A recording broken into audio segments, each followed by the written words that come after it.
Hello मैत्रिणींनो, आज आपण पाहूया गुढीला साडी कशी नेसवायची। तर गुढीला साडी नेसवण्यासाठी चांगली सुंदर हलकी फुलकी साडी घ्या तुम्ही, किंवा मग छान असा डार्क कलर असणारी काठापदराची साडी घेतली तरी चालेल। इथे मी छान हलकी फुलकी एकच कलरवाली साडीने घेतली आहे। काय काय जण गुढीला फक्त ब्लाऊज पीस घालतात, काय काय जण फक्त ओढणी घालतात, पण मला अशी साडी नेसली ना गुढीला की मस्त अशी भरगच्च गुढी वाटते। त्यामुळे मला ना साडीच नेसावीशी वाटते नेहमी गुढीला। तसंही माझी साडी खूप प्रिय तुम्हाला माहितीच असेल, तर त्यामुळे मी गुढीला ही साडी यावेळेस काढली। आणि साडीला ना पहिल्यापासून तुम्हाला अशा प्लीट्स करायच्या आहेत। तुम्हाला जर पूर्ण प्लीट्स जर जड वाटत असतील ना तर अर्ध्या प्लीट्स करा, सेफ्टी पिन लावा, परत अर्धे करा, मग परत सगळं एकत्र करा, असं तुम्ही करू शकता हेल्प घेऊन। आता ही साडी थोडी हलकी त्यामुळे मी एकाच याच्यात पूर्ण सगळ्या प्लीट्स करून घेतल्या।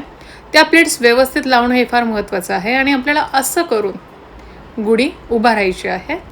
आता इथे माझ्याकडे मी रॉड घेतला आहे। रॉड तो स्टीलचा आहे। स्टीलचा रॉड नाही उभा करत आपण गुढीला, आय नो, पण मला जो आत्ता फक्त व्हिडिओसाठी जो भेटला तो मी घेतला।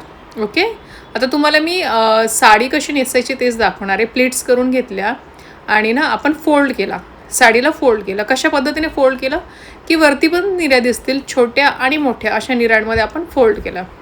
तर साडी म्हणजे माझी माहेरची पद्धत आहे ॲक्च्युली, साडी आणि ब्लाऊज पीसची। तर या साडीवरचा ब्लाऊज मी स्टिच केला आहे म्हणून मी पीस वेगळा घेतला आणि पीस पण लावतो, म्हणजे आम्ही जनरली लावतोच।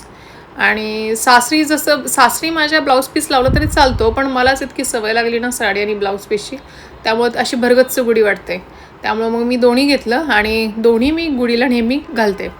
तर आता आपण असं ठेवून सेफ्टी पिन लावायची पहिल्यांदा आणि नंतर आपल्याला धागा बांधायचा आहे। दोरा किंवा रस्सी म्हणू शकतो आपण, जी थोडीशी छान असेल, टणक असेल।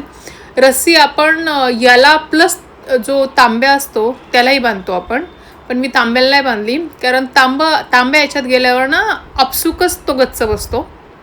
पण तुम्हाला जर भीती असेल तर तुम्ही तांब्यालाही बांधू शकता। हीच रस्सी कंटिन्यू करत तांब्याला बांधायची, तांब्याला वेगळी रस्सी घेऊ नका, ह्याच रस्सीला कंटिन्यू करत तांब्याला बांधायची आणि आपण असं तांब्या त्याच्यावर आपल्याला स्वस्तिक काढायचं आणि मग उभी करायची। आत्ता मी सहज फक्त व्हिडिओसाठी म्हणून मी आत्ता उभं केले आहे।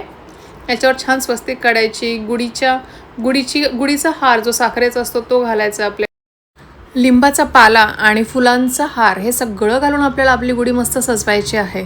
तुम्हा सर्वांना नववर्षाच्या खूप खूप खूप शुभेच्छा आहे। नववर्ष खूप सुंदर